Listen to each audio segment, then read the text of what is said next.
चले बानी हम कुआर तले पर्दा होई राजा चलना बियाह जुबे बरका होई राजा चलना बियाह जुबे बरका होई राजा चलना चले बानी हम कुआर तले पर्दा होई। एक सेकंड एक खाली तू गो लइका होई।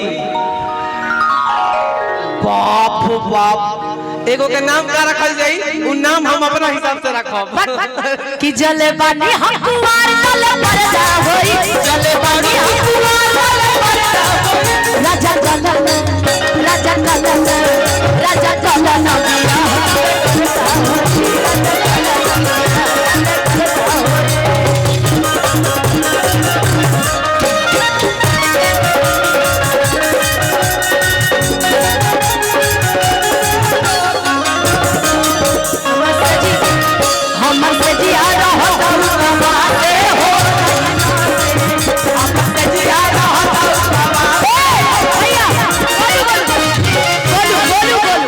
कवन मतर कटनी भतार के फसावला कवन मतर कटनी भतार के फसावला देखिए में रोज नहीं आते हो नहीं नाते हमर से दिया रहत बाबाते हो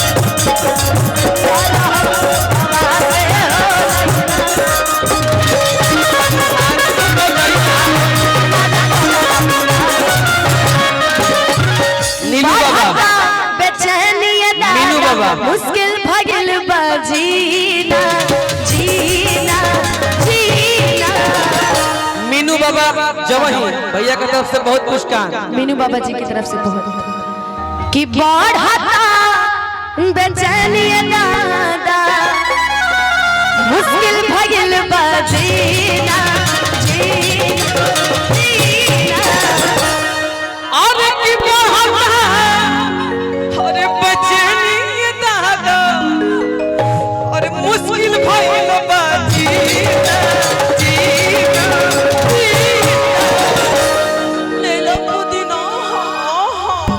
इनकी जो फीलिंग है ना ये पता है कौन सी लग रही है छपड़ा वाली कि ईद हो गई मेरी की हम तो हर तू हमार हो जा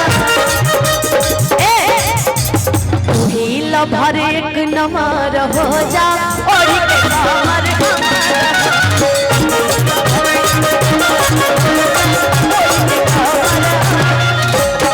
ईद हो गई मेरी की हम तो हर तू हमार हो जा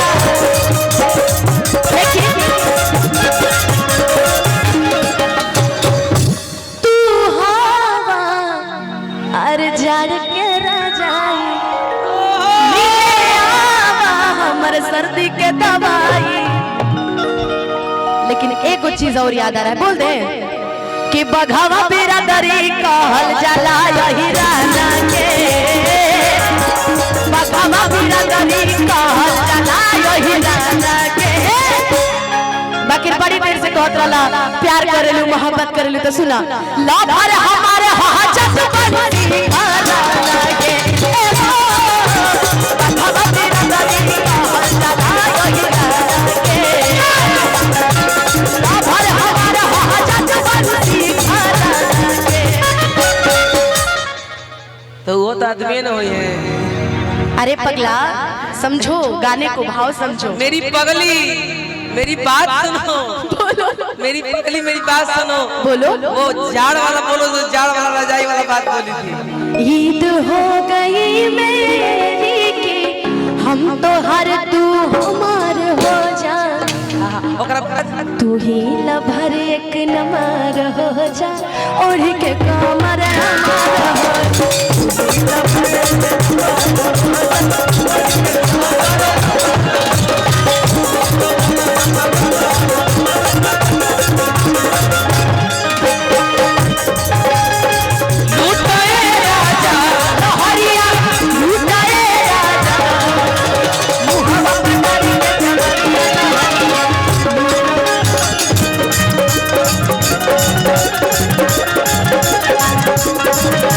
लहरिया लूटाए राजा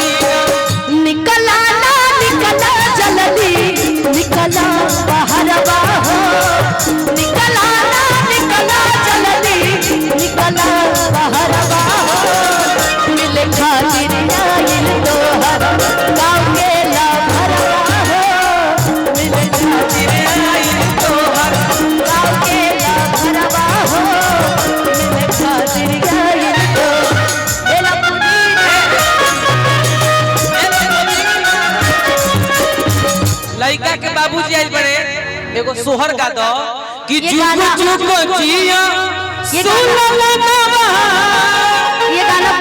ये गाना पूरा हो जाने देते हैं, नहीं तो गाना चढ़ने से पहले अंत हो जाता है। ये गाना पूरा हो जाने देते हैं, लेकिन इनके लिए, इनके प्यार के लिए। ई बाबूजी आई अखियाँ से नींद चैन दिल का उड़ाता है, हरे अखियाँ से नींद चैन दिल का उड़ाता है, फला नवा के बेटा सपना में आता है। सब अपने बाजी कातिला नया तब दीवाना बनता है, फला नवा के बेटा सपना में आता है। ई सब अपने बाजी ले लो पुदीना मेला पुदीना मेला पुदीना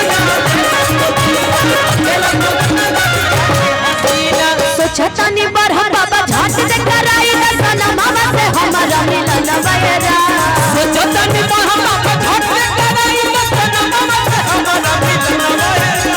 ना हम दे यही जे पराना माया बेची ही बेची गवत निकल वैरा। ना तो हम दे के पहले के चक्कर लगा बेच बेच कर निकल वैरा। कि हमके दुल्हन बनाना